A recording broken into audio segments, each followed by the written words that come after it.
Assalamualaikum warahmatullahi wabarakatuh.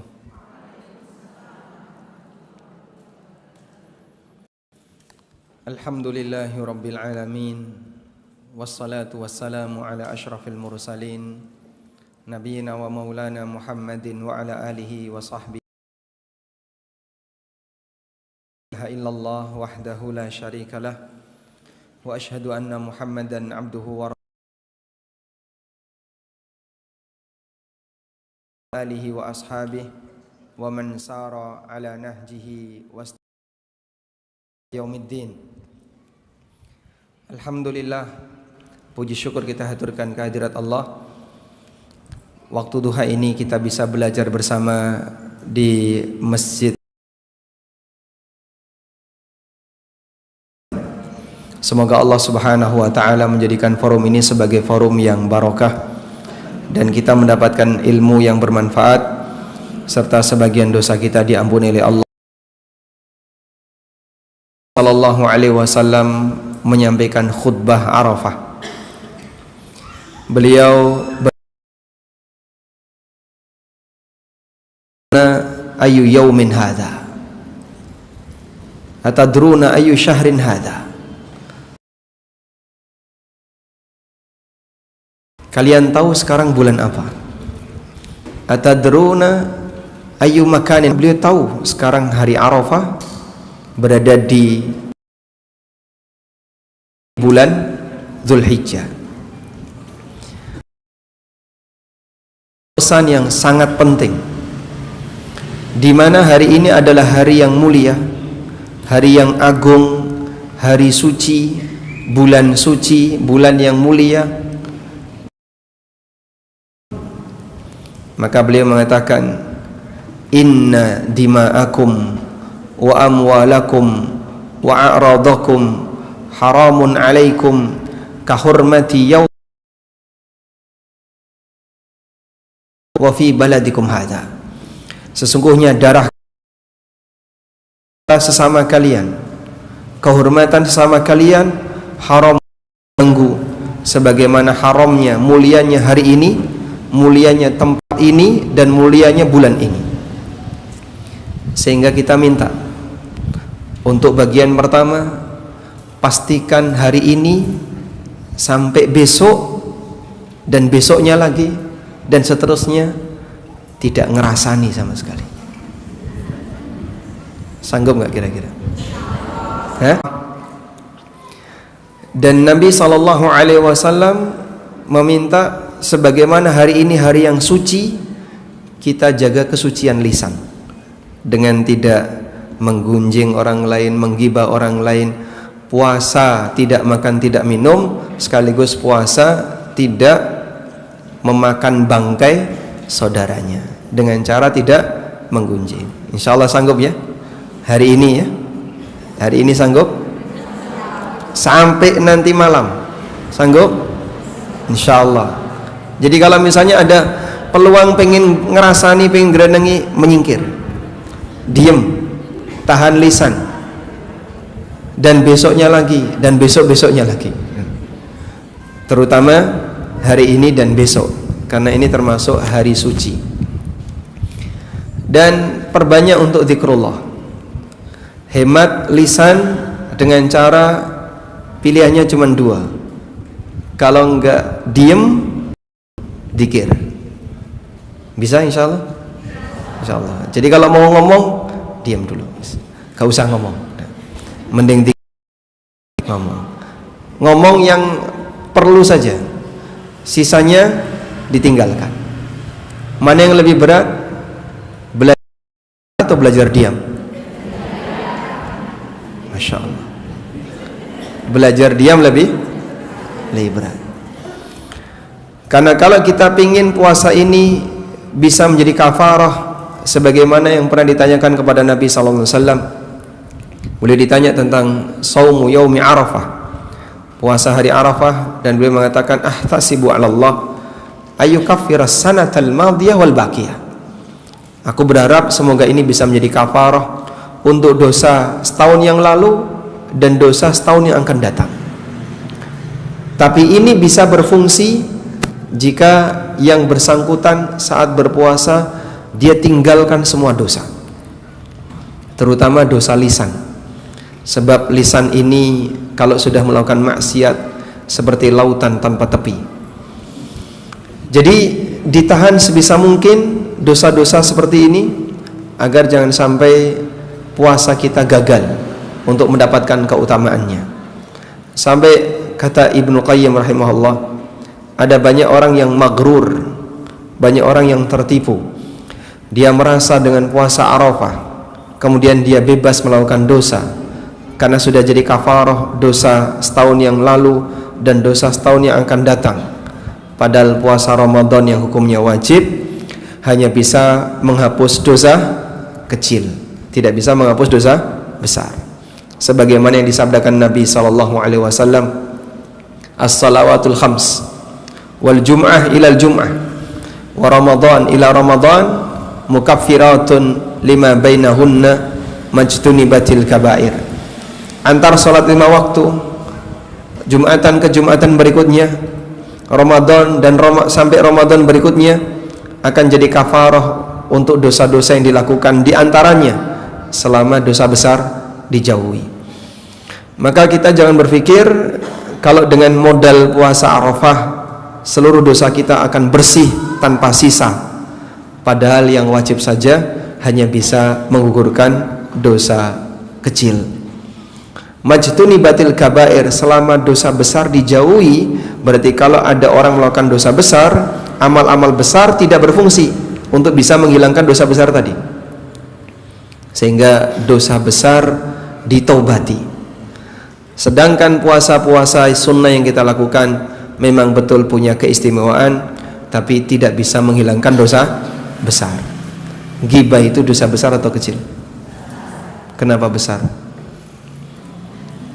Karena menyangkut kehormatan orang lain, dan digambarkan oleh Allah Ta'ala, ayuhibbu ahadukum ayyakula lahma akhihi maitan fakarihtumu. Apakah kalian merasa senang kalau makan bangkai saudaranya, padahal kalian pasti tidak doyan. Baik. Dan memperbanyak takbiran. Silakan memperbanyak zikir. Jenengan dermimil zikir. Saya kasih satu tugas ya.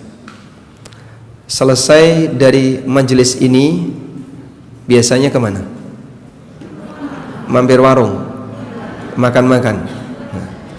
Selesai dari majelis ini pulang. Di perjalanan dari masjid ini sampai rumah jangan pedot zikir, jangan putus zikir, sehingga di kendaraan dermimil subhanallah, alhamdulillah, wala ilaha illallah, wallahu akbar, atau anda baca takbiran Allahu akbar, Allahu akbar, Allahu akbar, la ilaha illallah, wallahu akbar, Allahu akbar, walillahil hamd, atau zikir-zikir yang lain. Intinya kalimat thayyibah. Syukur anda dari masjid ini sampai rumah baca surat Al-Baqarah. Jadi anda punya hafalan Al-Quran, baca surat Al-Baqarah, dibaca dari masjid sampai rumah. Baik, selanjutnya kita akan kembali ke buku. Silakan dibuka halaman berapa? 8. Membaca tentang 5 catatan mengenai khusyuk dalam salat. Pada pertemuan sebelumnya kita telah belajar apa itu khusyuk dan bagaimana cara untuk membangun khusyuk dalam salat. Kali ini kita mau belajar sebenarnya khusyuk itu apa saja sih yang perlu dipahami. Ada 5 hal, 5 catatan berkaitan dengan khusyuk dalam salat. Yang pertama mengenai hukum khusyuk. Dalam Al-Quran Allah banyak memuji orang yang khusyuk ketika salat. Di antaranya firman Allah di surat Al-Mu'minun, qad aflahal mu'minun alladzina hum fi salatihim khashi'un. Sungguh berbahagia orang mukmin di mana mereka adalah orang yang khusyuk ketika salat. Demikian pula ketika Allah memuji Nabi Zakaria alaihissalam. Nabi Zakaria berdoa kepada Allah, minta apa? Agar diberi keturunan. Lama sekali beliau minta kepada Allah, doa bahkan sampai pada kondisi ketika itu mustahil terwujud.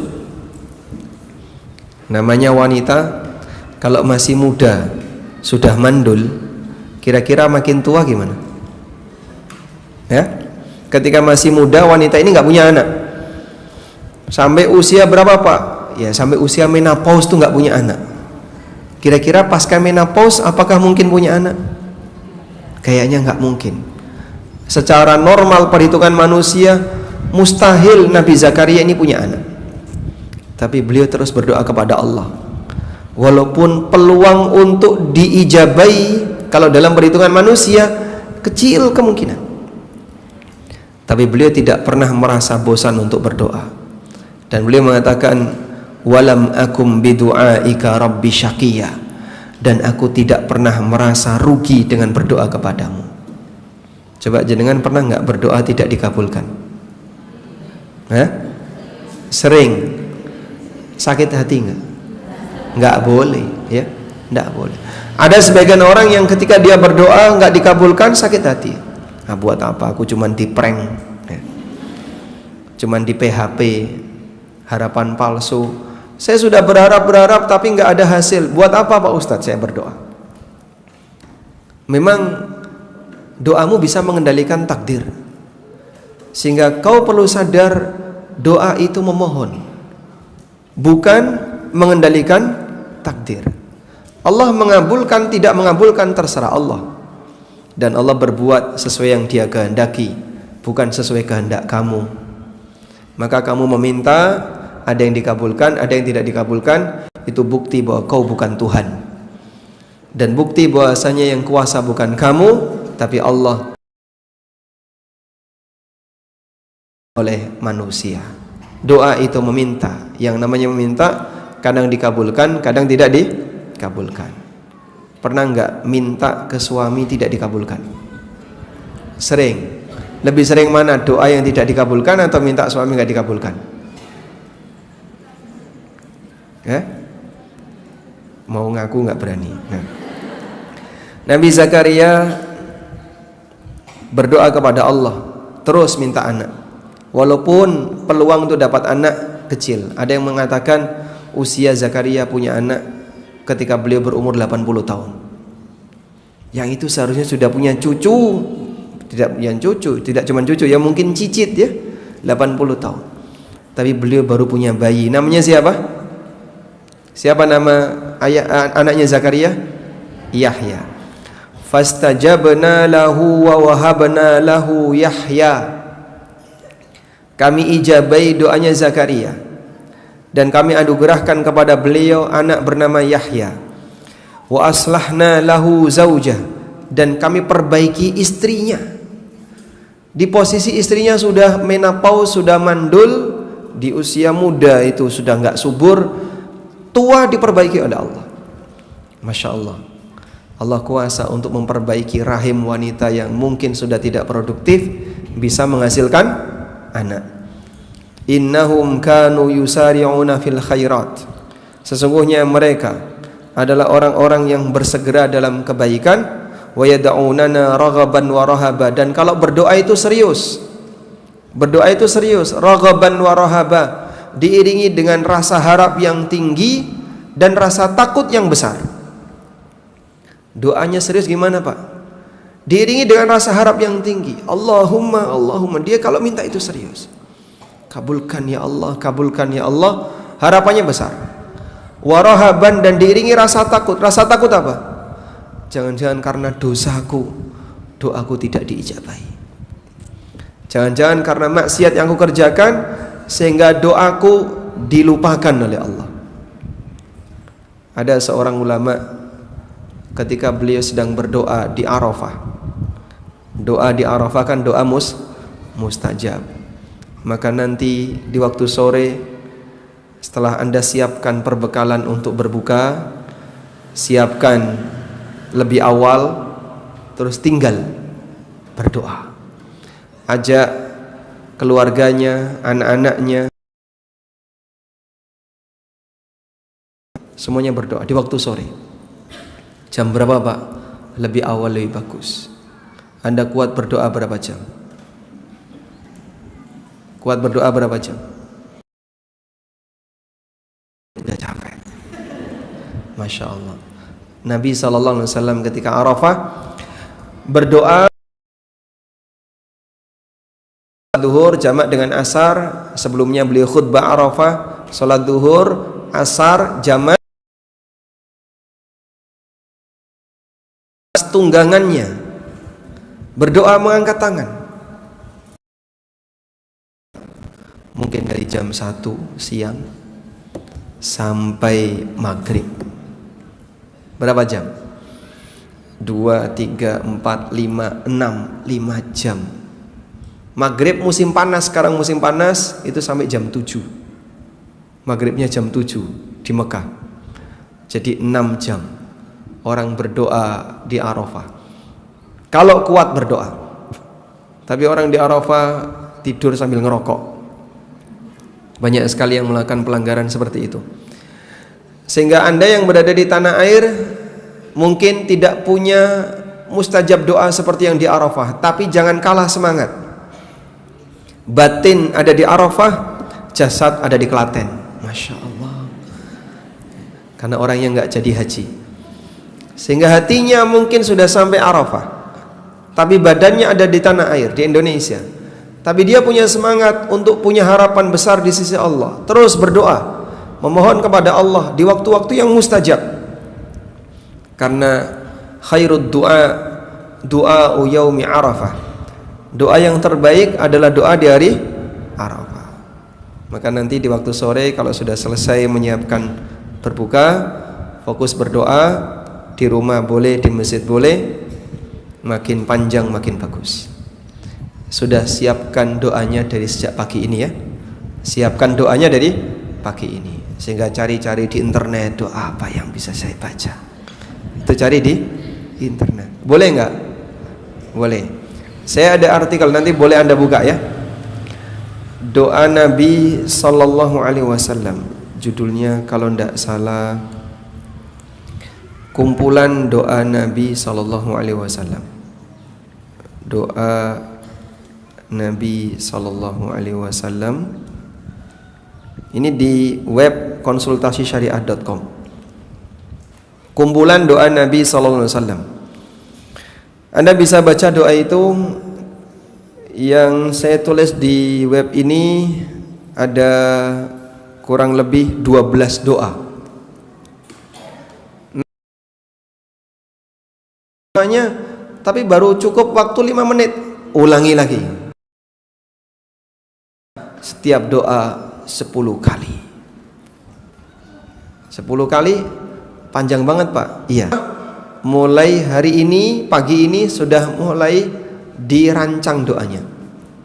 Nanti saya akan minta kepada Allah, kepada kami, tunduk kepada kami. Ada banyak pujian bagi orang yang khusyuk ketika sholat, menunjukkan celaan bagi mereka yang tidak khusyuk ketika sholat. Sehingga orang yang sholat dituntut untuk fokus pikirannya dengan sholatnya agar bisa khusyuk dalam sholat. Jadi kalau ada pujian, berarti kebalikannya, ada sisi khusyuk dalam sholat walaupun tidak 100%. Nah, kalau khusyuk 100% tidak wajib. Karena banyak orang yang nggak bisa, gagal untuk bisa melakukan seperti ini. Tapi hilang khusyuk 100%, sholatnya batal. Saya ulang ya, khusyuk 100% hukumnya apa? Tidak wajib. Tapi tidak khusyuk 100%, sholatnya batal. Sehingga kalau ada orang yang sholat 100% tidak khusyuk, semuanya dipakai mikir yang lain, salatnya batal. Ya, meskipun ketika salat dia tidak 100% khusyuk, salatnya sah. Salatnya sah karena khusyuk itu tidak harus keseluruhan. Ya. Dong nama belum? Dong, alhamdulillah. Ya. Dalilnya apa Pak? Coba kita baca hadis berikut ini. Dari Jabir bin Abdullah radhiyallahu anhuma, beliau bercerita, ishtaka Rasulullah sallallahu alaihi wasallam fa shallaina wara'ahu wa huwa qa'imun wa Abu Bakrin yusmi'un nasa takbirahu faltafata ilaina fara'ana qiyaman fa asyara ilaina faqa'adna fa shallaina bi salatihi qu'udan. Pada saat Nabi sallallahu alaihi wasallam sakit, menjelang wafatnya beliau terakhir tidak sholat jamaah hari Rabu, ada yang bilang hari Rabu, dan beliau meninggal hari Senin. Berarti kurang lebih berapa hari itu? Kamis, Jumat, Sabtu, Ahad, Senin. 5 hari beliau tidak keluar rumah karena nggak kuat. Sehingga saat beliau berusaha untuk bangkit, pingsan. Suatu ketika Nabi SAW terbangun dari istirahat beliau ketika sakit. Lalu beliau tanya, as-salan nas, apakah jamaah sudah pada sholat? Belum ya Rasulullah. Innahum yantadiruna, mereka menunggu Anda. Maka Nabi SAW berusaha untuk bangkit, terus pingsan. Kemudian ditunggu, beliau sadar lagi. Sudah pada sholat belum? Belum ya Rasulullah, mereka menunggu Anda. Beliau minta dibawakan air. Kemudian beliau cuci muka. Dalam posisi demam, itu beliau cuci muka. Badannya dikenai air. Berusaha untuk bangkit, jatuh lagi, pingsan lagi. Ditunggu lagi, sampai ketika 3 kali beliau sudah gak sanggup. Lalu beliau perintahkan, muru Aba Bakrin ayyusalliya bin nas, perintahkan Abu Bakar untuk jadi imam. Akhirnya Abu Bakar yang jadi imam. Nah, dalam satu kesempatan ketika Abu Bakar jadi imam, tiba-tiba Nabi SAW datang. Lalu Rasulullah SAW duduk di samping Abu Bakar. Beliau jadi imam dalam posisi apa? Duduk. Dan Abu Bakar berada di samping beliau. Tiba-tiba Nabi SAW noleh ke belakang. Ternyata jamaahnya pada berdiri. Maka Rasulullah SAW iltafata ilaina fara'ana qiyaman fa asyara ilaina faqa'adna. Kemudian Nabi SAW ketika noleh, kau lihat jamaahnya pada berdiri, beliau berisyarat pakai tangan, ani jelisu, semuanya duduk. Akhirnya semua makmum di belakangnya duduk pada posisi sudah takbiratul ihram. Jadi apa?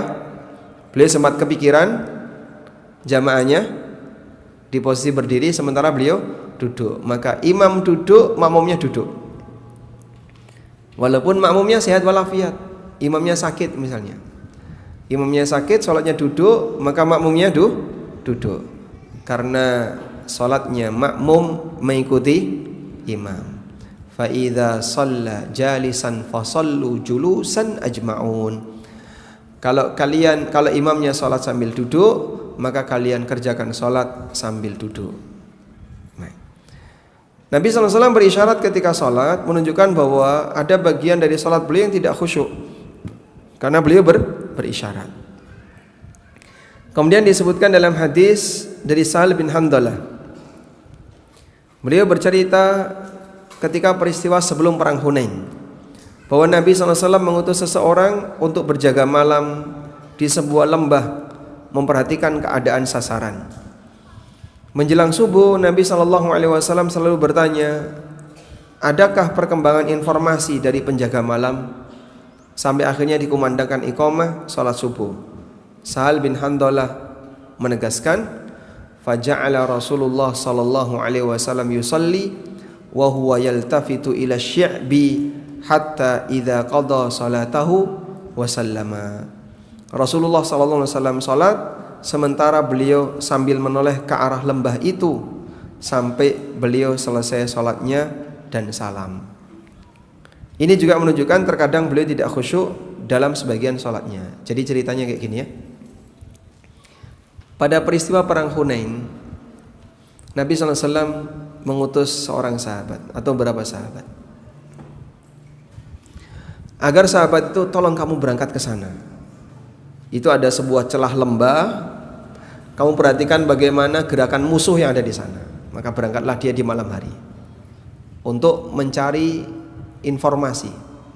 Nah, sampai subuh petugas ini nggak balik-balik. Sampai subuh ya. Akhirnya ketika sholat subuh, anggaplah misalnya kiblatnya begini, lembahnya ada di sana. Rasulullah SAW sholat menghadap kiblat, tapi ngelirik ke sana. Dipantengin terus. Barangkali ada petugas yang datang. Yang bertugas apa tadi? Mencari informasi tentang kondisi musuh. Kata Sahal bin Handalah, wa huwa yaltafitu ila syi'bi hatta qadha salatahu. Nabi SAW menghadap kiblat, tapi arah pandangannya ke sana sampai selesai salat. Berarti beliau salat dalam posisi siaga menunggu informasi. Nah, ini menunjukkan bahasanya terkadang Nabi SAW salat, tapi ada bagian yang tidak khusyuk karena nunggu informasi tadi. Sehingga misalnya Anda sholat sambil nunggu katanya mau ada tamu datang ya. Sudah janjian temunya, saya nanti mau datang. Oh ya silahkan. Jam berapa? Habis duhur. Nah, habis duhur ditinteni gak datang-datang. Sampai jam 2 belum datang. Selak sholat, Pak. Ibu sholat jam 2. Sholat duhur jam 2 boleh gak? Boleh, karena waktunya sampai asar. Ditunggu sampai jam 2 kok nggak datang-datang. Akhirnya sholat sambil siaga. Jangan-jangan ada tamu yang datang. Boleh seperti ini? Boleh. Maka ada wanita sholat sambil siaga ngawasi anaknya. Kiblatnya di sana, anaknya di sini. Nah, jadi dia sholat sambil ngelirik anaknya. Karena sambil ngawasi, jangan-jangan anaknya jatuh. Hadis yang ketiga, hadis dari Uqbah bin Amir. Beliau pernah sholat di belakang Nabi SAW. Tiba-tiba seusai salam, Rasulullah SAW langsung bergegas pulang. Begitu salam, beliau langsung berdiri terus pulang. Sampai melangkai pundak-pundak sebagian makmum. Setelah itu beliau balik lagi ke masjid dan mengatakan, buru-buru pulang, balik lagi ke masjid dan mengatakan, dzakartu syai'an min tibrin indana fakarihtu ayyahbisani fa'amartu bikismatihi. Saya tadi teringat ada syai'an min tibrin, ada sedikit emas di dalam rumah. Ada sedikit emas di dalam rumah, seonggok emas di dalam rumah, maka saya tidak ingin emas itu jadi pikiranku. Akhirnya aku perintahkan pulang, diperintahkan tolong emasnya disedekahkan. Jadi sampai ketika sholat itu kepikiran ada emas yang belum sempat disedekahkan di dalam rumah.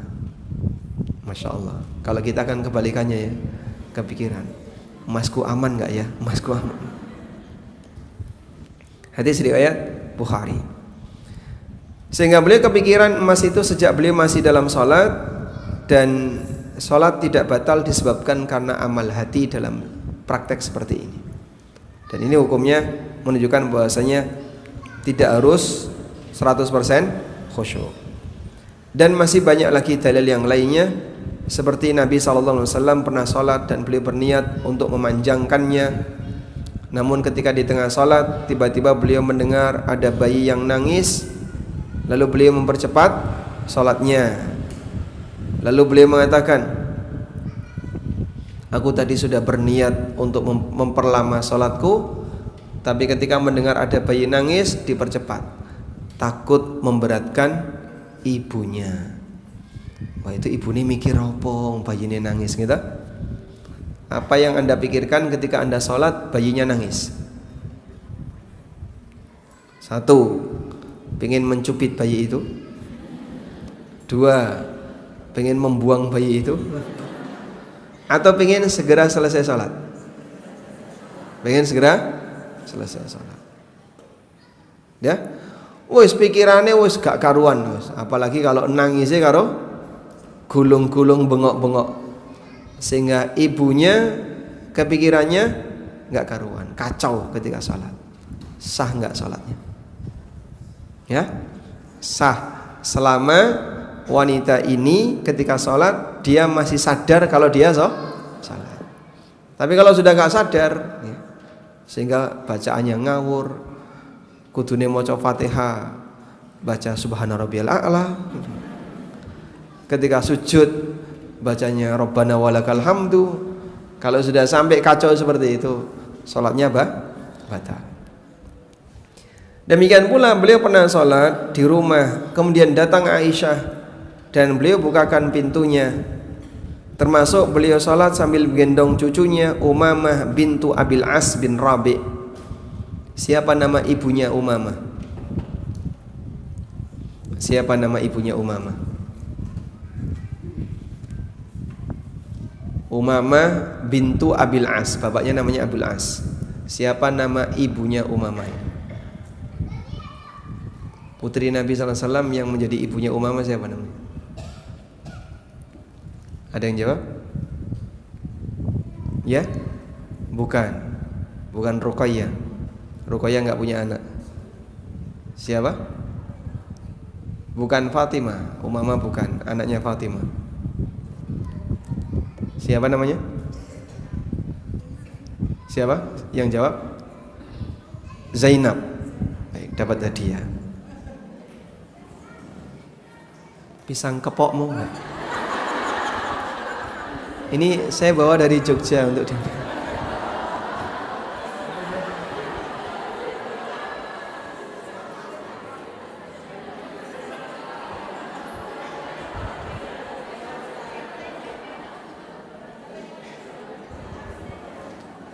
Ini yang jawab di sini. Dekat tiang. Siapa tadi yang jawab? Zainab. Oh, baik. Alhamdulillah ya. Kita lanjutkan ya. Jadi Nabi SAW pernah salat sambil gendong Umamah bintu Zainab bintu Muhammad sallallahu alaihi wasallam. Zainab anak pertamanya Rasulullah SAW yang perempuan. Nama suaminya Abul As bin Rabi'. Baik. Lanjut, hanya saja unsur khusyuk harus ada dalam sholat yang dikerjakan seseorang, sehingga jika tidak khusyuk sama sekali maka sholatnya batal. Nah, tidak khusyuk sama sekali tadi apa namanya? Tidak ada mutlak khusyuk. Tadi kan ada khusyuk mutlak, itu khusyuk 100%. Mutlak khusyuk berarti ada sebagian sholat yang khusyuk. Dalam hadis dari Aisyah radhiyallahu anha, siapa nama asli Aisyah? Nama aslinya Aisyah siapa? Aisyah ya, nama aslinya Aisyah. Rasulullah sallallahu alaihi wasallam bersabda, "La yusalla bihadrati ta'am wala huwa yudafi'uhul akhbathan." Tidak ada salat ketika makanan sudah dihidangkan atau sambil menahan ingin buang hadas. Menahan buang hadas maknanya adalah menahan dua buang hadas, maksudnya dari jalur depan maupun belakang. Dalam kondisi sangat lapar, ingin makan dan makanan sudah disajikan, atau kondisi kebelet, ingin buang air atau ingin buang angin. Jika tetap dipaksa untuk sholat sampai ganggu pikirannya, sehingga karena nggak khusyuk 100% ya, pengen ngentut itu sampai nggak khusyuk 100%, sehingga saat dia pengen kentut dari mulai takbiratul ihram sampai salam saya dipikir mau kentut, ini sholatnya batal karena dia tidak khusyuk 100%. Ini yang membuat sholatnya dikerjakan tanpa ada unsur khusyuk sehingga sholatnya batal. Baik. Nah, di bagian bawahnya itu ada hukum menahan kentut ketika sholat. Acuan kita adalah hadis dari Aisyah tadi. Nabi SAW bersabda, "La yusalla bihadrati ta'am wa la huwa yudafi'ul akhbathan." Tidak ada sholat ketika makanan sudah dihidangkan atau sambil menahan ingin buang hadas. Terkait menahan kentut, As-Sun'ani membedakan antara kentut yang kuat dorongannya kuat. Masya Allah, itu tenaga dalam ya. Dan kentut yang ringan. Ketika menjelaskan hadis Aisyah di atas, beliau mengatakan wa yulhaqu bihima mudafa'atur rihi fahadha ma'al mudafa'ah wa amma idza kana yajidu fi nafsihi thiqalu dzalika wa laysa hunaka mudafa'ah fala nahya 'anis salati ma'a. Termasuk dalam larangan di atas adalah menahan kentut. Ini jika disertai kebelet, jadi ditahan sampai kepikiran terus, kapan rampung aku wis abang apa saya mukanya merah. Adapun jika dirinya mampu menahan dan tidak ada rasa kebelet, maka tidak terlarang untuk sholat sambil menahannya. Sehingga kalau misalnya ditahan sebentar, hilang, muncul lagi, tahan lagi, hilang lagi. Sehingga kadang datang, kadang hilang. Seperti ini tidak sampai membatalkan sholat. Ada orang yang dia punya kasus, Pak, saya itu gampang ngentut ya Pak. Nah terus sekali sholat tuh batal terus. Sholat baru dapat rakaat 1 ngentut, wudu, sholat lagi. Baru dapat 2 rakaat ngentut lagi. Dalam bayangan dia nahan ngentut tuh 100% tidak boleh. Sehingga kalau ada rasa pengen kentut, dilepas. Wudu, ya sekali sholat dia bisa wudu mungkin 5-6 kali. Terus gimana itu? Kami sarankan kalau pengen ngentut tahan. Nah sholat kok nahan ngentut? Boleh, asal tadi ya, ketika Anda nahan, begitu ditahan langsung hilang. Ada nggak kayak gitu? Ada. Karena kalau ini dituruti, akhirnya dia jadi korban setan. Sehingga setan akan menciptakan suasana dia selalu pengen ngentut. Dikit-dikit pengen ngentut, dikit-dikit pengen ngentut. Selalu seperti itu. Wah bahaya. Nanti sekali sholat kamu bisa wudu berkali-kali. Karena apa? Dia selalu diganggu setan. Maka kalau seperti ini yang terjadi, jika pengen ngentut, tahan agar kamu tidak jadi korban setan. Kecuali kalau desakannya kuat, sehingga kalau tenaga dalamnya kuat ya, dan tidak bisa ditahan dengan tenaga luar, sudah nggak ada pilihan, maka silakan dilepas jika sampai mengganggu pikiran. Kadang ada orang misalnya begitu salam langsung lari ke kamar mandi, cepet buka terus ke kamar mandi. Ngapain? Kebelet pipis. Masya Allah. Berarti kamu ketika sholat gimana? Mulai takbiratul ihram sampai salam kepikiran itu terus. Ya wes, sholatmu batal. Nah, insya Allah bisa dipahami ya. Jadi khusyuk ada berapa tadi? 2. Khusyuk 100%. Ini tidak wajib. Yang kedua, minimal ada unsur khusyuk. Apa hukumnya? Wajib.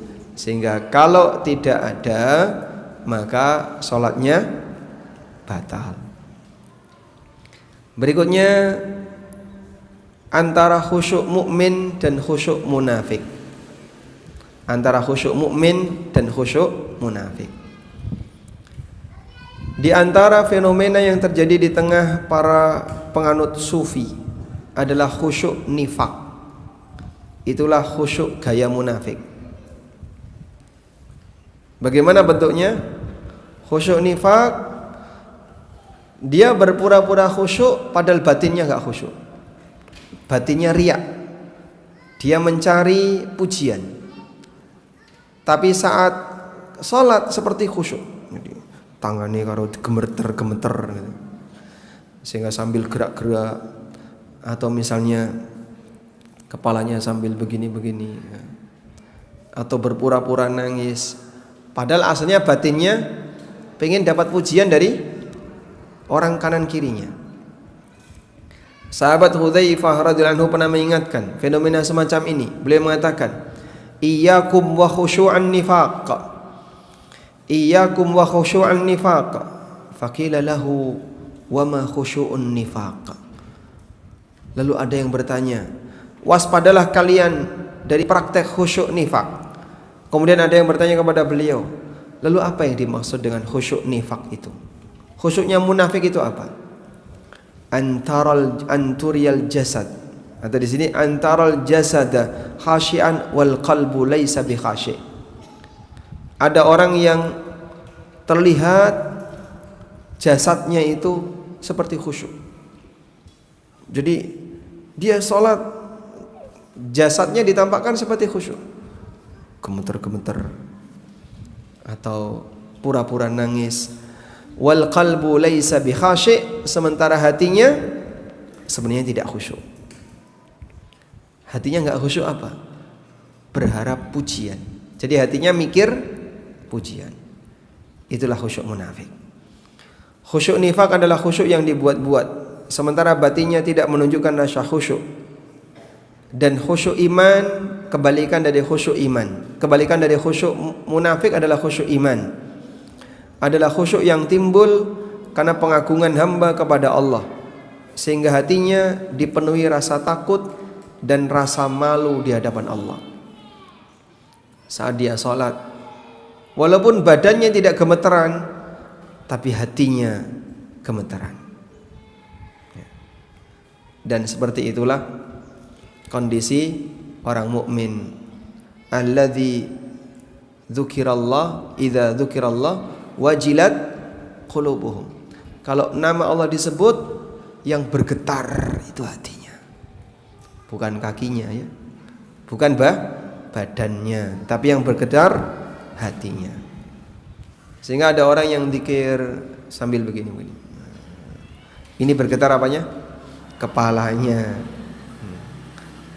Ada orang kalau mendengar musik kakinya bergetar. Wajilat arjuluhum, bergetar kaki-kaki mereka karena mendengar musik. Jadi Masya Allah, orang zikir itu bergetar hati. Yang mendengarkan musik bergetar kaki. Selanjutnya, orang yang khusyuk hatinya timbul karena pengagungan hamba kepada Allah, sehingga hatinya dipenuhi rasa takut dan rasa malu di hadapan Allah. Ibnu Qayyim menjelaskan perbedaan antara khusyuk munafik dan khusyuk iman. Kata beliau, wal farqu baina khusyu'il iman wa khusyu'in nifaq. Perbedaan antara khusyuk iman dan khusyuk nifaq, bahwa khusyuk iman adalah khusyuk batin karena mengagungkan Allah, memuliakannya, malu kepadanya, sehingga perasaannya dipenuhi dengan rasa takut, dipenuhi rasa cinta dan rasa malu kepada Allah, diiringi kesadaran betapa banyak nikmatnya dan betapa sering durhaka dia kepadanya. Jadi orang itu akan meremehkan amalnya, dalam arti dia tidak akan ujub ketika dia sadar, amalku banyak yang kurang, nikmat Allah banyak yang diberikan kepadaku, dosaku banyak. Dia memikirkan 3 hal ya. 1, dia memikirkan banyaknya nikmat yang sudah Allah berikan kepadaku. Dan dia memikirkan banyaknya dosa yang telah dia lakukan di hadapan Allah. Dia nggak bisa balas nikmat itu dengan benar, tapi balas dengan apa? Maksiat. Ibarat air susu dibalas dengan air tuba. Allah sudah banyak ngasih nikmat ke kamu, tapi kau melakukan maksiat di hadapannya. Ya kalau boleh dikatakan ya, pakai bahasa kasar begitu, saya mohon izin ya, hamba tidak tahu diri ya. Sudah banyak dikasih nikmat, tapi banyak maksiat. Sudah banyak dikasih nikmat, tapi dia banyak durhaka. Di saat yang sama ketika ibadah enggak khusyuk. Nah, kalau orang merasakan seperti ini, dia akan merasa malu di hadapan Allah. Sehingga dulu ada sebagian ulama ketika selesai wudu mau sholat wajahnya pucat. Selesai wudu mau sholat wajahnya pucat. karena mau menghadap kepada zat dan dia merasa malu di hadapan zat itu. Misalnya jenengan tiba-tiba dapat panggilan, tolong segera menghadap sendirian tanpa ditemani oleh siapapun menghadap Kapolda. Masya Allah. Suruh menghadap Kapolda, Arab apa ini? Hah? Kira-kira gimana? Pucat wajah. Anda naik motor nggak bawa helm, nggak bawa SIM, nggak bawa STNK, kena pote brong, tidak ada spion, di depan cegatan. Kira-kira gimana? Ya, deg-degan. Ya, kira-kira apa? Deg-degan. Sehingga tiba-tiba ketika melihat, ada cegatan, wes tidak bisa menghindar karena sudah diawasi. Mau balik nggak bisa.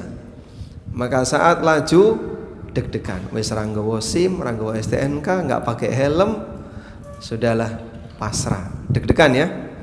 Kenapa? Pasti kena tilang. Itu baru ketemu polisi.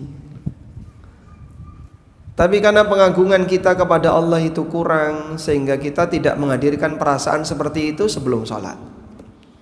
Padahal dulu ada sebagian sahabat selesai wudhu mau sholat pucet karena deg-degan. Kita lanjutkan.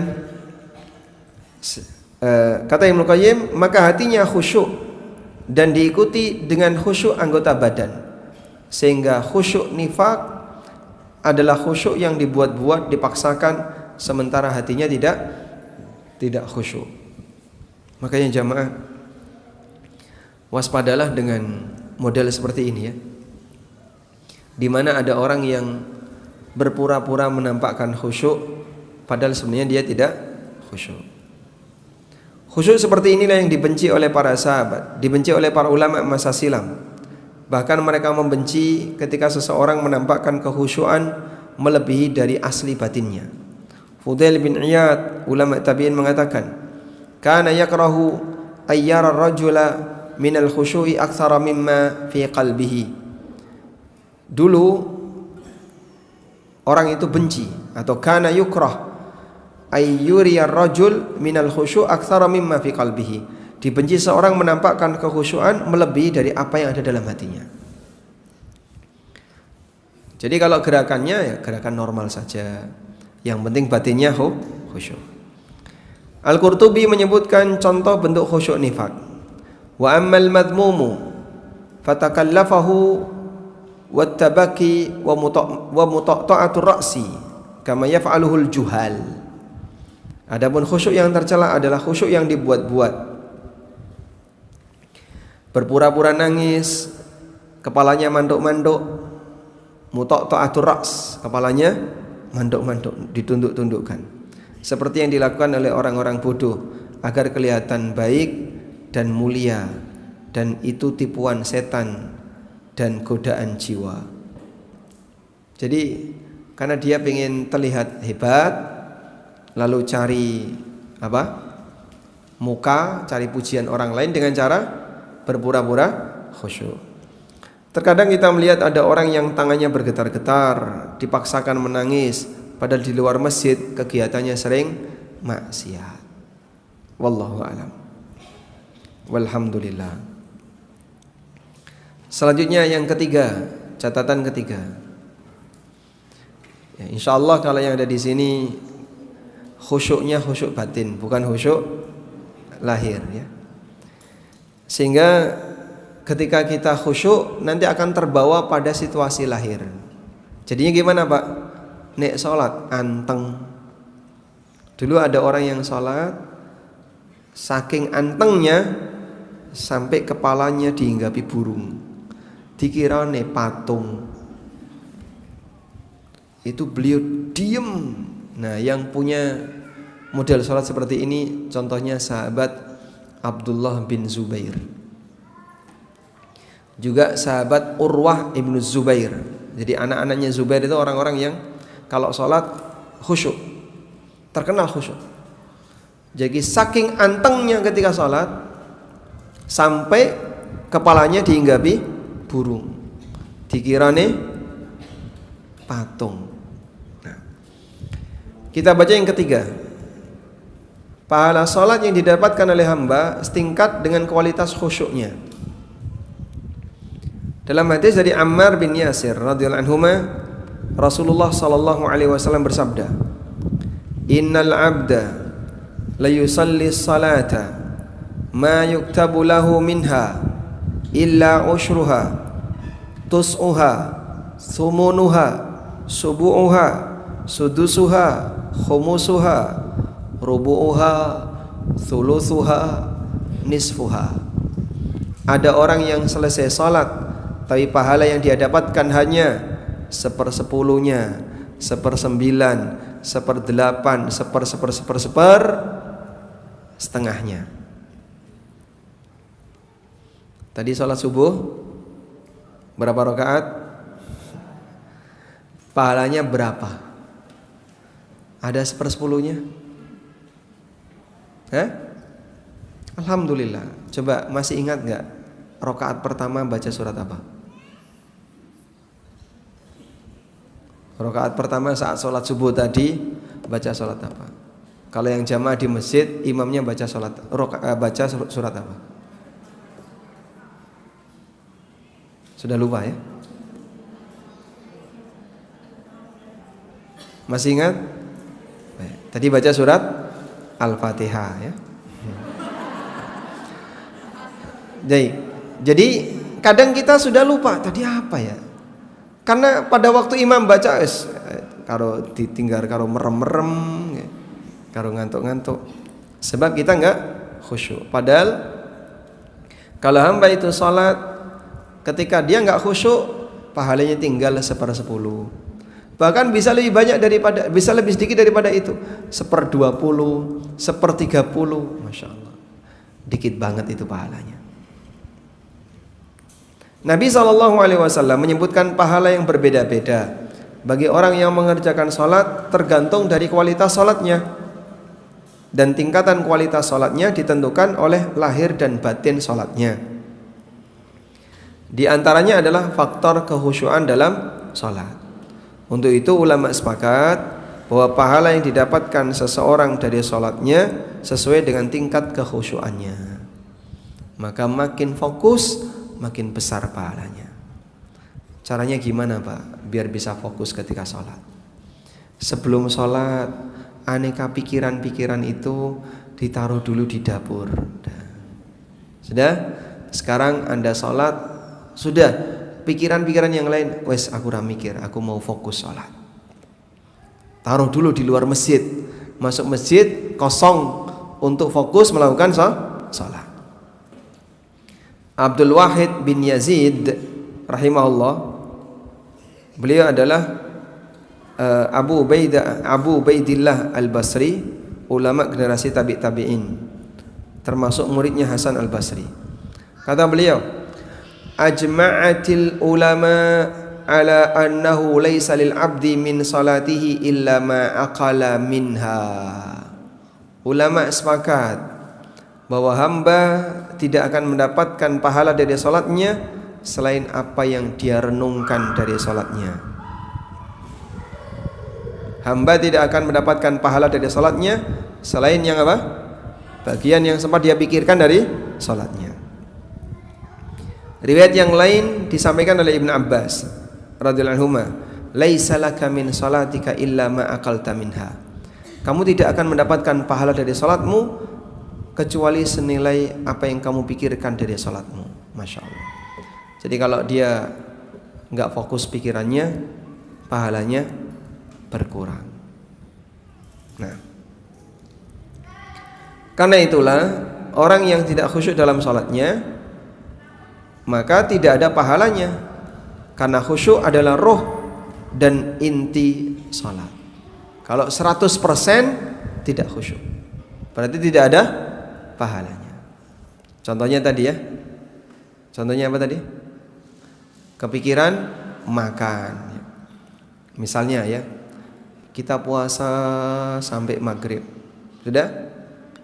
Terus makanan sudah dihidangkan, dan yang dihidangkan semua makanan yang Anda sukai. tapi uji nyali.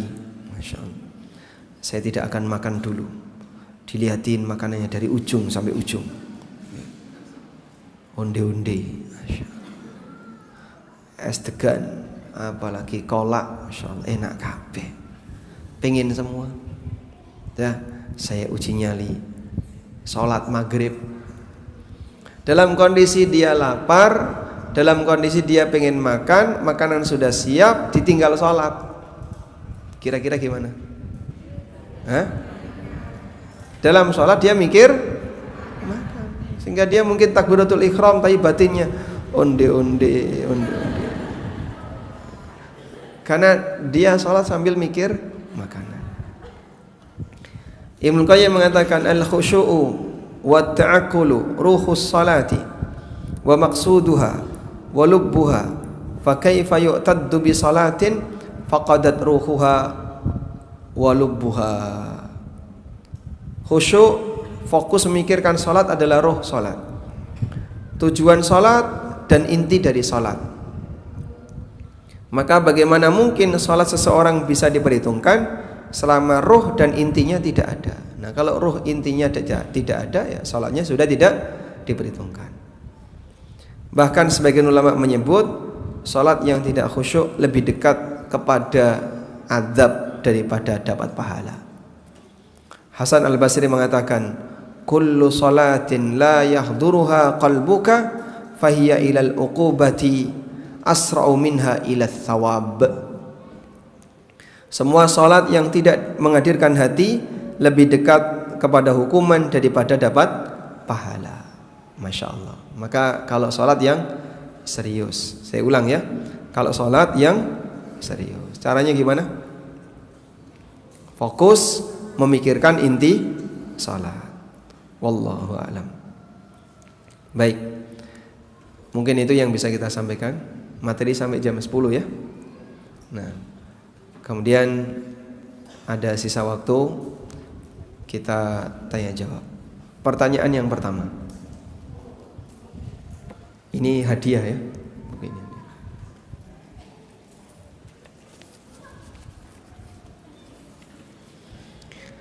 Pertanyaan yang pertama. Dapat hadiah buku untukmu yang sedang sakit. Oh, Anda angkat tangan mau jawab? Pertanyaannya, sebutkan 2 keutamaan hari Arafah. 2 keutamaan hari Arafah. 1, coba angkat tangan dulu. Ini yang mana?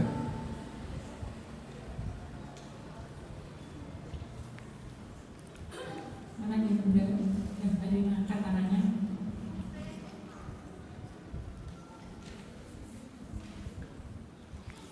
Sebutkan 2 keutamaan hari Arafah. Yang pertama,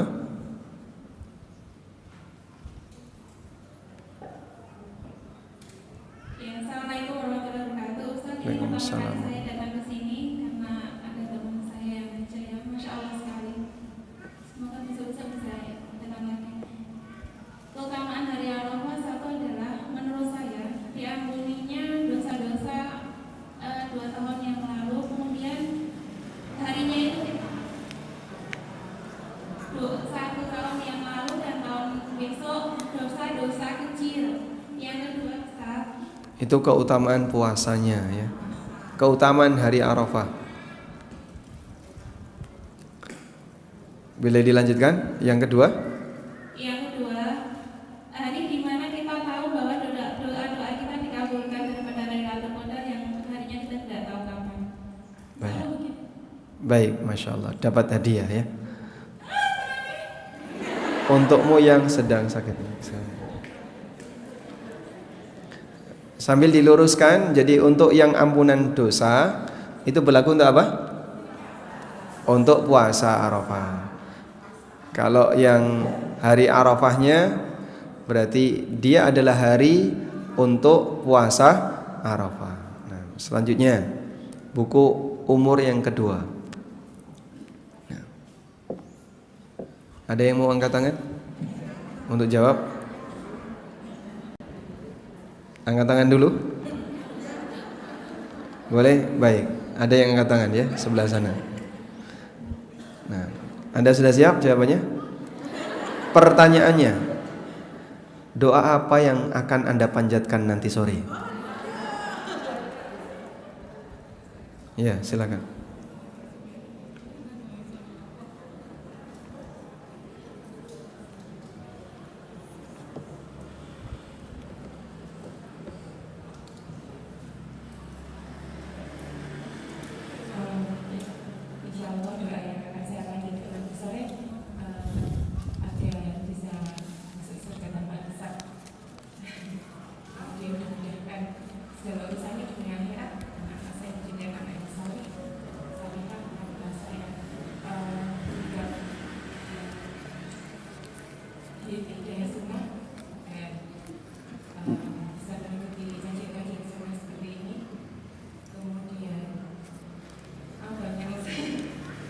Baik, jawabannya betul ya.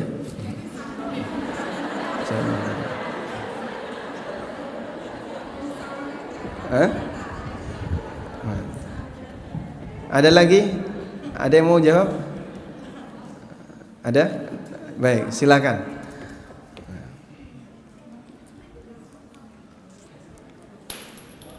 Pertanyaannya. Ya, pertanyaannya.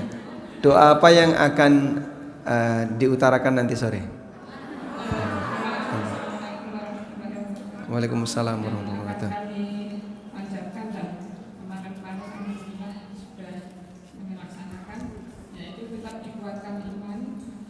Diampuni dosa-dosa kita dan diambil kembali dengan husnul khotimah. Ya, semoga Masya Allah jawabannya benar ya. Semua jawaban benar. Selanjutnya, ada lagi? Boleh angkat tangan? Di belakang jauh nih di belakang. Nah, baik. Pertanyaannya, Masya Allah. Ya, pertanyaan yang mudah saja. Sebutkan lafadz takbiran. 2 jenis takbiran.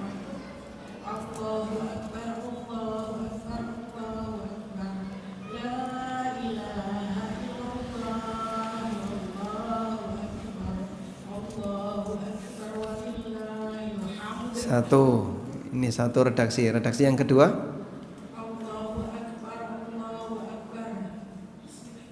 Kabiran walhamdulillahi katsiran wa subhanallahi bukratan wa asila. baik, dapat tadi.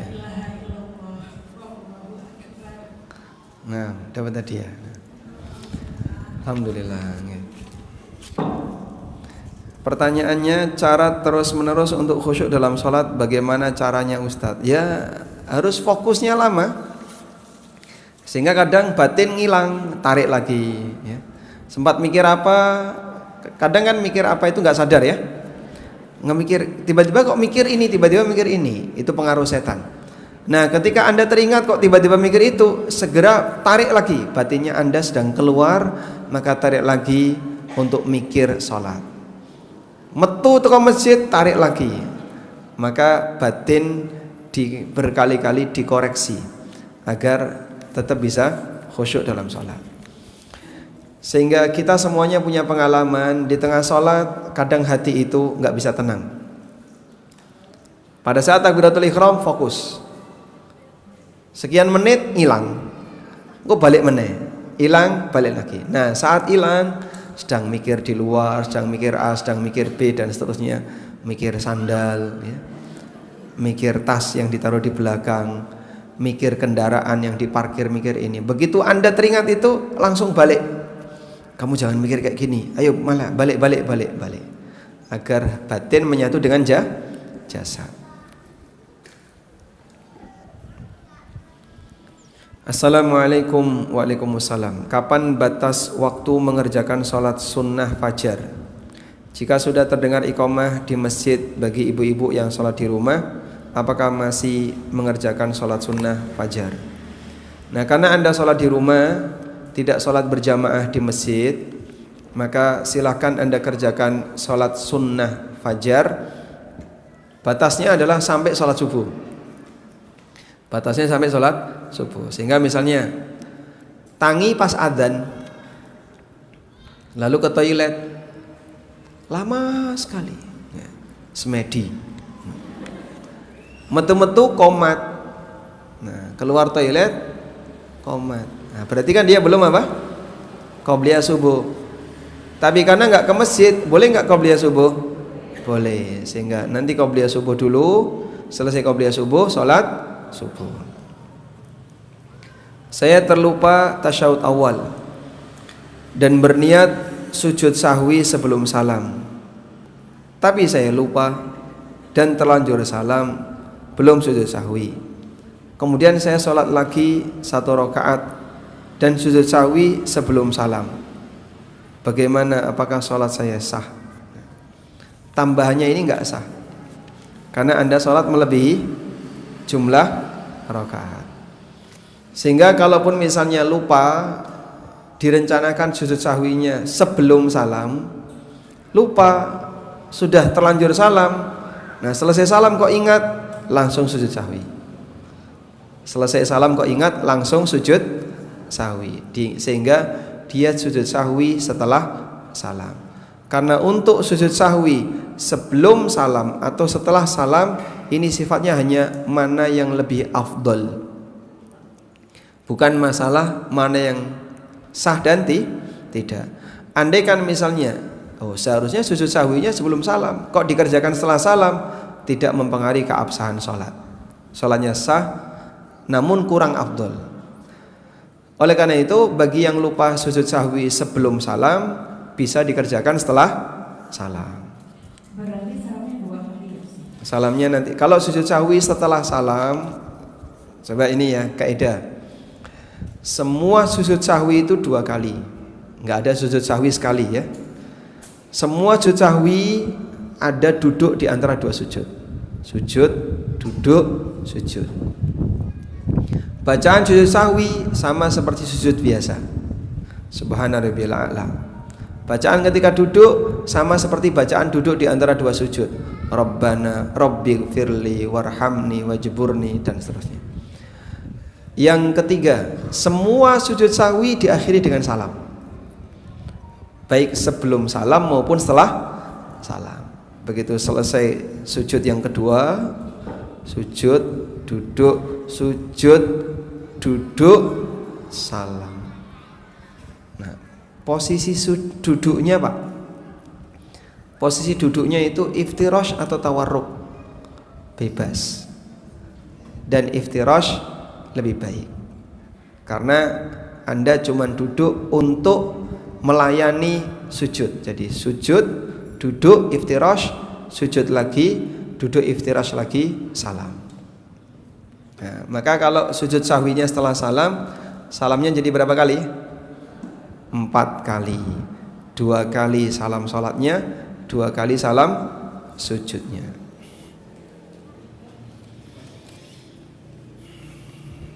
Bolehkah orang yang sholat sambil duduk mengimami orang yang sholatnya normal? Boleh, dan Nabi SAW pernah melakukan ini. Beliau sholat sambil duduk, makmumnya berdiri, tapi beliau larang, lalu makmumnya disuruh duduk. Maka kalau imamnya duduk, makmumnya duduk. Ketika sholat merasa kacau, bolehkah berhenti dan mengulang dari awal? Ya, kalau kacaunya kacau serius ya, maka silahkan mengulang dari awal. Assalamualaikum. Waalaikumsalam. Bagaimana agar sabar dan tidak marah-marah ketika mengajak atau mengingatkan untuk sholat anak usia prabaleg? Saya sering bilang seperti ini, ibu sudah mengingatkan kamu 3 kali ya, setelah ini ibu tidak mengingatkan lagi. Kalimat ini kadang terlanjur, kadang tidak. Adakah saran dari Ustadz kalimat ajakan yang lebih baik? Nah, jadi nanti ketika ngajak sholat, sampaikan, kalau kamu sholat, kita umroh.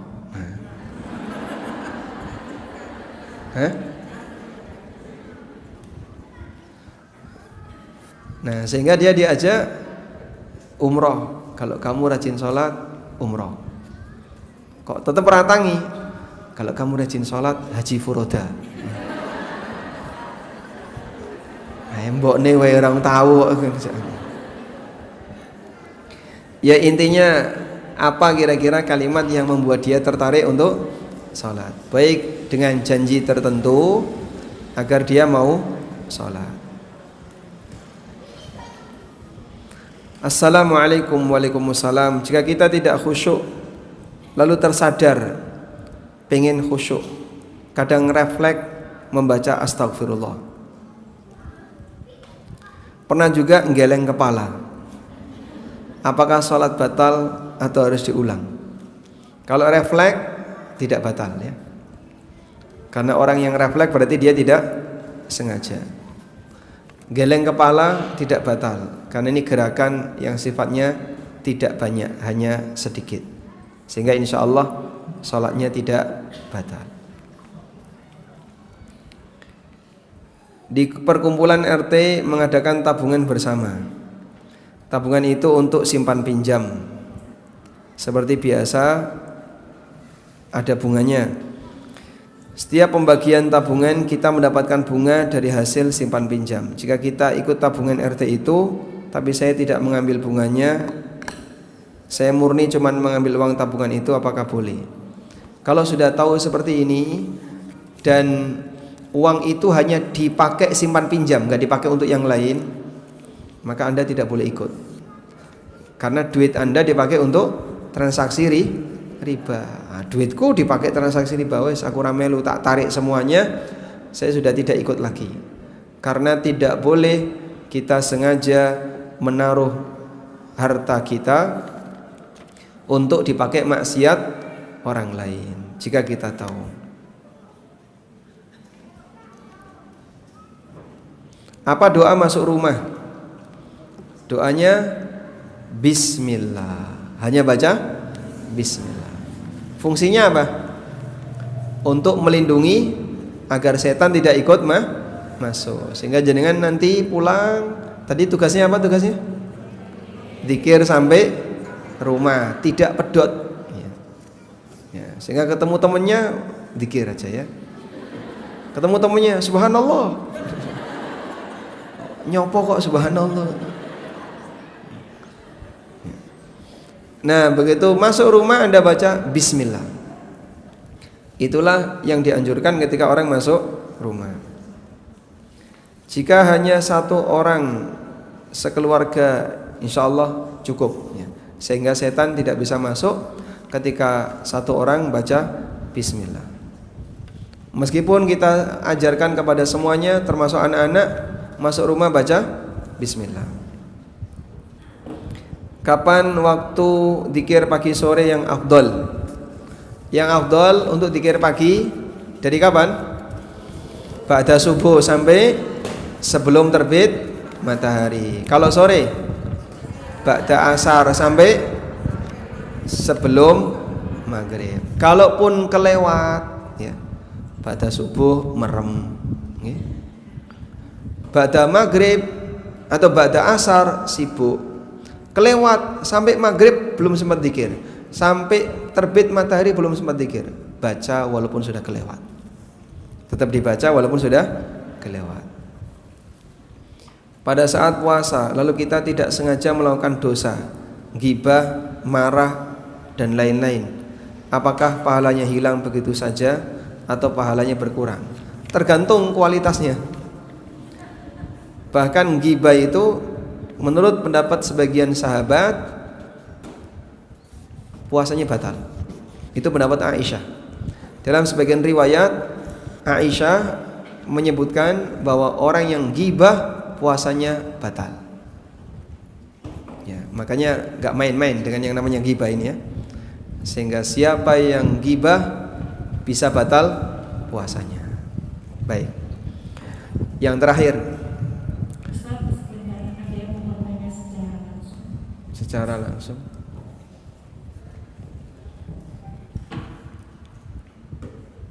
Enggak jadi? Alhamdulillah, baik.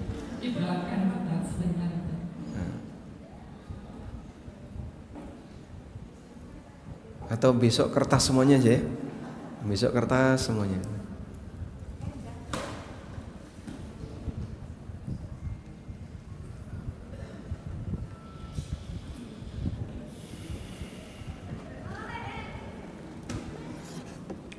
Bismillahirrahmanirrahim. Assalamualaikum warahmatullahi wabarakatuh. Waalaikumsalam warahmatullahi wabarakatuh. Mohon izin bertanya Ustaz.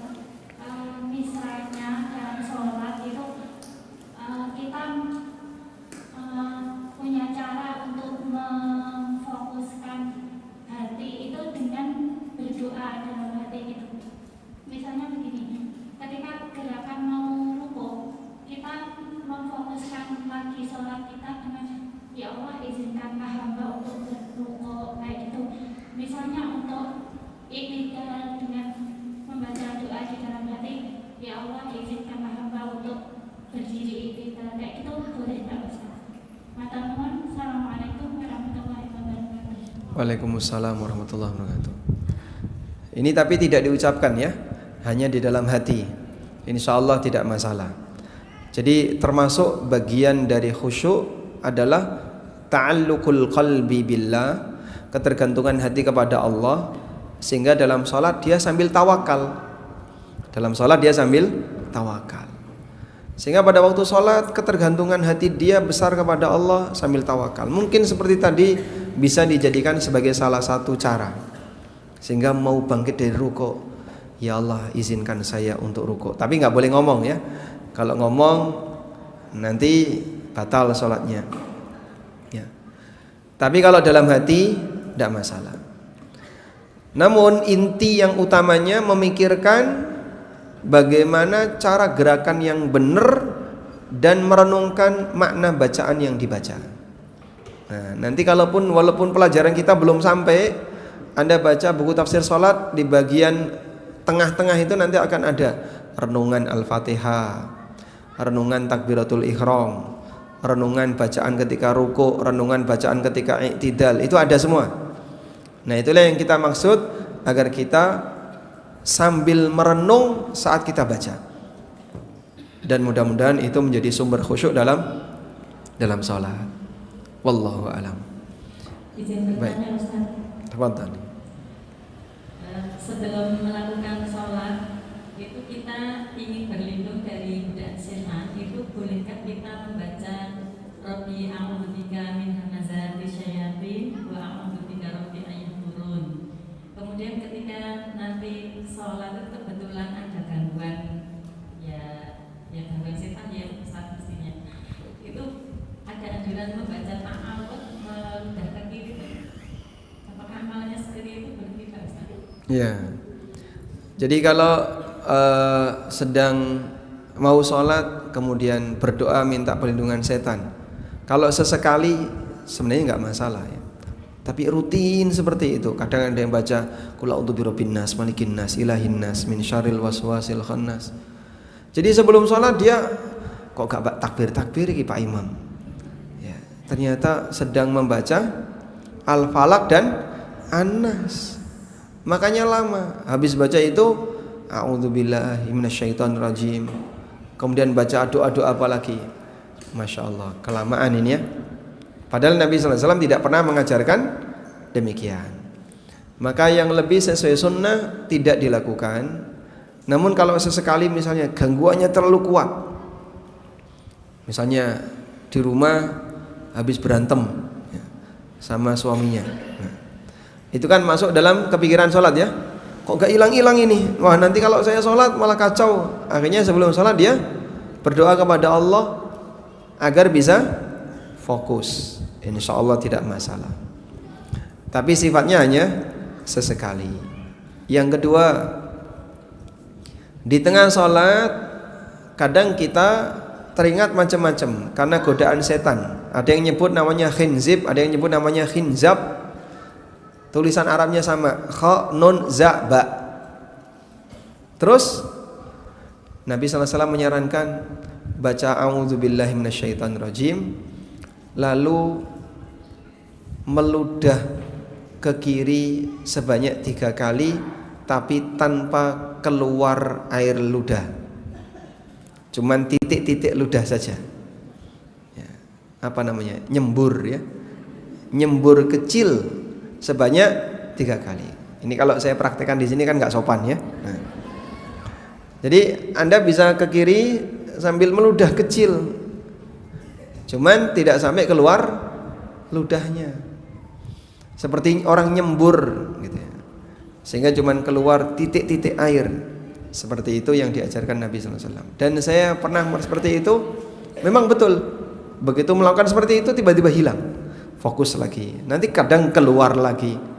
Maka bisa jadi butuh berkali-kali untuk seperti itu. Baik, demikian. Semoga yang kita bahas ini bermanfaat. Allahumma anfa'na bima 'allamtana wa 'allimna ma yanfa'una warzuqna ilma. Wa sallallahu ala nabiyyina Muhammadin wa ala alihi wa sahbihi wa sallam. Wa akhiru da'wana anil hamdulillahi rabbil alamin. Wassalamu alaikum warahmatullahi wabarakatuh.